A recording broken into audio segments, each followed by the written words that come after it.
గోదావరి వరద ప్రవాహానికి రాజమండ్రి వద్ద లంక గ్రామాలు మునిగిపోయాయి. దీంతో మత్స్యకార కుటుంబాలను కొండవలస కేంద్రాలకు తరలించారు. బ్రిడ్జిలంక, కేదార్లంక, మోజులంక ప్రాంతాలకు చెందిన 49 మంది మత్స్యకారుల కుటుంబ సభ్యులను కొండరావాస్ కేంద్రానికి తరలించారు. వరద బాధితులకు అవసరమైన వసతి, భోజన ఏర్పాట్లను రెవెన్యూ, మున్సిపల్ కార్పొరేషన్ అధికారులు ఏర్పాటు చేశారు. ప్రతి ఏటా ఇదే విధంగా వరద ప్రవాహానికి లంక గ్రామాలు మునిగిపోతున్నాయని, తమను ప్రభుత్వం ఆదుకోవాలని మత్స్యకారులు కోరుతున్నారు.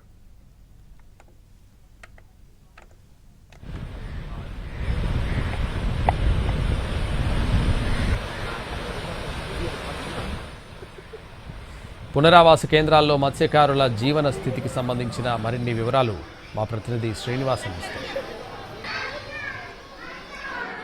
రాజమండ్రి వద్ద గోదావరి ఉధృతంగా ప్రవహించడంతో లంక ప్రాంతాల్లో ఉన్న మత్స్యకార కుటుంబాలన్నింటినీ కూడా పునరావాస కేంద్రాలకు తరలించడం జరిగింది. మొత్తం మూడు లంక గ్రామాలకు సంబంధించి ఇక్కడికి రాజమండ్రిలోని ఆల్కట్ గార్డెన్స్లో ఉన్న పునరావాస కేంద్రంలో ఏర్పాటు చేయడం జరిగింది. మొత్తం 409 మందిని ఇక్కడికి చేర్చడం జరిగింది. వీళ్ళందరూ కూడా బ్రిడ్జి లంక, అలాగే కేదార్ లంక, మోదు లంక అని చెప్పేసి ఈ లంక గ్రామాల్లో ఉండే ఈ మత్స్యకారులు వీళ్ళందరూ కూడా ప్రతిరోజు చేపల వేటకు వెళ్ళి మళ్ళీ అది తీసుకుని వచ్చిన తర్వాత మహిళలు వెళ్ళి వాటిని అమ్ముకుని మళ్ళీ తిరిగి అక్కడ జీవనం సాగిస్తూ ఉంటారు.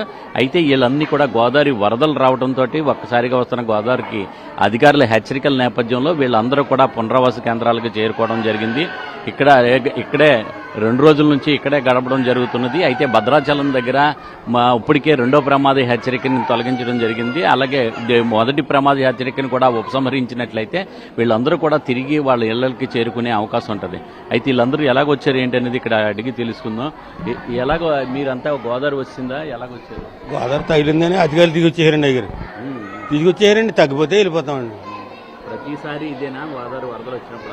వరదలు వచ్చినప్పుడు తీసుకొస్తున్నారండి. తీసుకొచ్చి మామూలుగా అన్నలో ఆదరించి మామూలుగా ఏదో బియ్యం అని, పప్పులని, ఇవన్నీ అయ్యని ఇస్తున్నారండి. ఇచ్చి బియ్యం కట్టకు ఇచ్చి డబ్బులు కూడా ఇస్తున్నారండి. డబ్బులు కూడా ఇచ్చి పంపుతున్నారండి. జీవనోపాధి కోల్పోయినట్టేనా? ఇంకేం ఉండదండి మాకు. మళ్ళీ నీరు మామూలుగా బాగా తగ్గిపోయిన దాకా ఇంకా ఏమి మాకు ఆధారం ఉండదండి. బాబు నా చిన్నప్పటి నుంచి అక్కడే ఉంటాను, కానీ మాత్రం వయసులో ఉంటున్నారు. కానీ మరి ఇలా గోదావరి వచ్చినప్పుడల్లా ఇలా తీసుకొచ్చి ఇలా దుక్కుని ఉంటున్నామండి. మళ్ళీ వెళ్ళిపోతున్నామండి. గోదావరి తగ్గిన తర్వాత వెళ్ళిపోతున్నామండి. గోదావరి తగ్గక గోదావరి వచ్చినప్పుడు పరిస్థితి ఎలా ఉంటుంది? అక్కడ లంకలో నిండిపోతేనని బాధ అండి మాకు.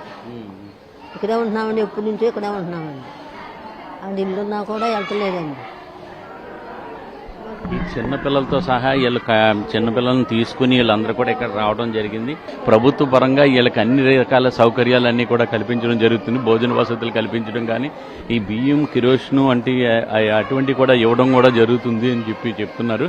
అయితే వీళ్ళందరూ కూడా ఇక్కడికంతా కూడా చూసినట్లయితే వీళ్ళందరూ కూడా ఇక్కడ పడుని ఉండడం జరుగుతున్నది. మళ్ళీ 1-2 రోజుల్లోనే మళ్ళీ తిరిగి తమ నివాసాలకు చేరుకుంటామని చెప్పేసి వీళ్ళందరూ కూడా చెప్పడం జరుగుతున్నది. ఇక్కడ ప్రత్యేకంగా చూసినట్లయితే ఇక్కడ మెడికల్ క్యాంపులు కూడా ఇక్కడ నిర్వహించడం జరుగుతుంది. అక్కడ కూడా ఇక్కడ వీళ్ళకి అవసరమైన, అంటే ఇప్పుడు ఏ విధమైన వైద్య సహాయం అవసరమైనా సరే అందించే విధంగా ఇక్కడ మెడికల్ క్యాంపులను కూడా ఇక్కడ నిర్వహించడం జరుగుతున్నది. ఇక్కడికి వీళ్ళందరికీ అంటే 409 మంది ఇక్కడికి తీసుకురావడం జరిగింది. వీళ్ళకి ఇక్కడ మెడికల్ క్యాంపులు ఏర్పాటు చేసి ఇక్కడ ప్రథమ చికిత్స కేంద్రాన్ని రాజమండ్రి నగరపాలక సంస్థ ఆధ్వర్యంలో ఏర్పాటు చేసి వీళ్ళందరికీ అవసరమైన వైద్య సహాయం అందించడం కానీ, వీళ్ళకి సంబంధించి వీళ్ళకి ఏమైనా మందులు అవసరమైనట్లయితే, వాళ్ళ అనారోగ్యానికి గురైనట్లయితే వాళ్ళకి అంతనే చికిత్స అందించడంతో పాటు వాళ్ళకి అవసరమైన మందులు కూడా ఇక్కడ సరఫరా చేయడం జరుగుతున్నది. దీంతో ఇక్కడ ప్రత్యేకంగా వైద్య శిబిరాన్ని కూడా నిర్వహించి ఈ పునరావాస కేంద్రంలోనే వీళ్ళకి అవసరమైన సహాయక చర్యలన్నీ కూడా ఇక్కడ చేపట్టడం జరుగుతుంది. కెమెరామెన్ వాసుతో శ్రీనివాస్, ఎన్టీవీ.